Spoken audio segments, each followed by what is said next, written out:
অবৈধ ও আইন ভঙ্গকারী প্রবাসী কর্মীদের বিরুদ্ধে চলমান অভিযানে বাহরাইন থেকে ৮৩ জনকে বহিষ্কার করা হয়েছে। গ্রেফতার করা হয়েছে ৫০ জনকে। দেশটির লেবার মার্কেট অথরিটি নভেম্বরের শেষ সপ্তাহে চলা অভিযানে আটক ও বহিষ্কারের এমন চিত্র জানিয়েছে। তবে গ্রেফতার বা বহিষ্কৃতরা কোন দেশের নাগরিক তা জানানো হয়নি।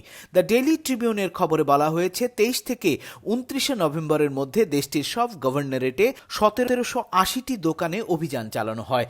সবচেয়ে বড় অভিযানটি চলে রাজধানী মানামা গভর্নরেটে। অভিযানে দেশটির স্বরাষ্ট্র মন্ত্রণালয়, পাসপোর্ট ও রেসিডেন্সি অ্যাফেয়ার্স সহ ১০টি সংস্থা যোগ দেয়, আর তাতে ভিসা ও দেশটিতে বসবাসের আইন ভঙ্গের নানান অসঙ্গতি তারা দেখতে পান। অভিযান পরিচালনা কর্তৃপক্ষ জানিয়েছে সামনের দিনগুলোতে এমন অভিযান আরও জোরদার হবে।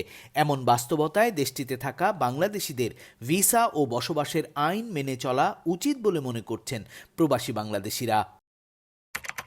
জিসিসিভুক্ত অঞ্চলে ভ্রমণ আরও সহজ ও নির্বিঘ্ন করতে সংযুক্ত আরব আমিরাত ও বাহরাইন যৌথভাবে চালু করেছে নতুন ওয়ান স্টপ ট্রাভেল সিস্টেম। এই উদ্যোগকে বলা হচ্ছে আঞ্চলিক ভ্রমণের নতুন যুগের সূচনা। গালফ নিউজের খবরে বলা হয়েছে এর মাধ্যমে জিসিসিভুক্ত দেশগুলোর নাগরিক বাসিন্দারা এক দেশ থেকে অন্য দেশে ভ্রমণের সময় বারবার ইমিগ্রেশন ও নিরাপত্তা চেকের ঝামেলা ছাড়াই সহজে চলাচল করতে পারবেন। এই সিস্টেমে যাত্রীদের একবারই ইমিগ্রেশন, নিরাপত্তা ও কাস্টমস চেক সম্পন্ন করতে হবে।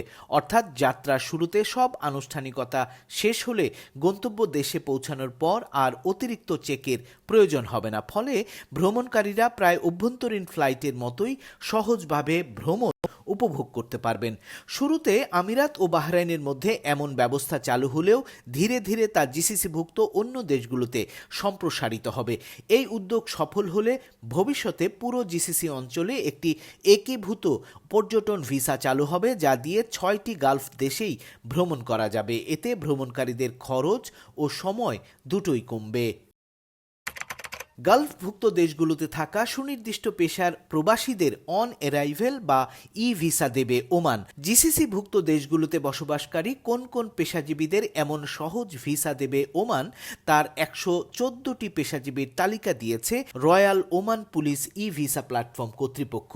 জিসিসিভুক্ত দেশগুলোতে বসবাসকারী প্রবাসী ডাক্তার, বিশ্ববিদ্যালয়ের শিক্ষক, অ্যাকাউন্টেন্ট, ইঞ্জিনিয়ার, কম্পিউটার ইঞ্জিনিয়ার, বিভিন্ন ধরনের টেকনিশিয়ান, মেকানিক, ইলেকট্রিশিয়ান, কবি, লেখক, সাংবাদিক, ক্যামেরাম্যান, শিল্পী, নার্স সহ আরও অনেক পেশাজীবীরা পাবেন এমন ভিসা। ওমান ভ্রমণের এমন ভিসার সুবিধা নিতে পারবেন জিসিসিভুক্ত দেশগুলোতে থাকা প্রবাসী বাংলাদেশিরাও। মেয়াদ থাকা পাসপোর্ট, জিসিসি ভিসার কপি দিয়ে ই ভিসার আবেদন করতে হবে অনলাইনে, আর ভিসার মেয়াদ হবে ২৮ দিন।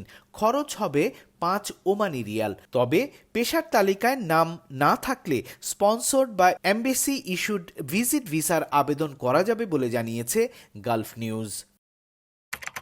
কুয়েতে চলছে ডিমের সংকট। দেশটির পোলট্রি শিল্পের সাথে যুক্ত প্রতিনিধিরা জানিয়েছেন কুয়েতে শীতের শুরু ও স্কুল খোলার সময়টায় এমন ডিমের ঘাটতি দেখা দেয়। ১০ ডিসেম্বরের পর থেকে ডিমের উৎপাদন আবার স্বাভাবিক হতে শুরু করবে। আরব টাইমসের খবরে বলা হয়েছে ডিম সরবরাহ কোম্পানিগুলোকে একটি গ্রেস টাইম দেয়া হয়েছে, যাতে তারা এই সময়টায় কাজে লাগিয়ে ডিম সরবরাহ স্বাভাবিক করতে পারেন। কুয়েতের পোলট্রি শিল্পের সংশ্লিষ্ট ব্যবসায়ীরা জানিয়েছেন খামারগুলো কম ডিম দেয়া মুরগি বাদ দিয়ে নতুন মুরগি যুক্ত করতে ১ থেকে ১.৫ মাস সময় নেয়। তখনই কুয়েতের ডিমের বাজারে টান পড়ে। তবে এই সময়টায় যাতে ডিমের দাম না বাড়ে সেজন্য বাজার নজরদারি চালু থাকবে বলে জানানো হয়েছে সরকারের পক্ষ থেকে।